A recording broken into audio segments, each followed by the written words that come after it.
好，在这个单元我们要讲的是3种分解文字数的方法啊。我们来看一下结果工作表啊，就是说我的 A 栏呢会有咖啡的名称啊，产品名称。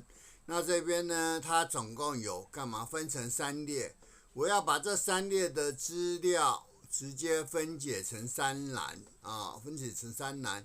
那这要怎么作业呢？啊，怎么作业啊？首先呢，第一个啊，我们用的是资料剖析啊，把范围框起来以后呢，选择资料里面的资料剖析，然后呢，我们选的是分割符号以后，下一步，然后不是空格哈，我们要跟他讲其他这个地方呢，请你按 Ctrl 加 J 啊，因为你是强迫什么？强迫换行的哈，就是我们按 Alt 加 Enter 键换行的，所以在这个地方呢，我们要按的是 Ctrl 加 J 啊，让它产生一个强迫分行的符号，但你看不出来啊，因为它是不是可以显示出来的，所以你就看起来只要看线有没有对就好了啊，有没有对？有对后呢，再下一步，他会问你要把它目标储存格放哪里哈，我们把这储存格改成在 V2 储存格啊。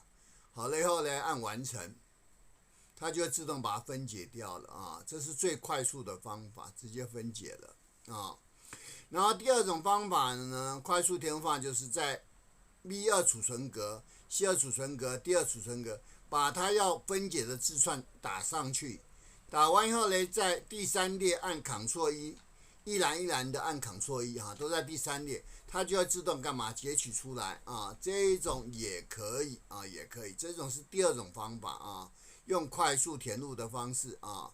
第3种方法呢，就是呢，我们要用函数哈，但是这个函数只能在 Excel 365的版本使用哈，叫做 TEXT SPLIT 啊，这个。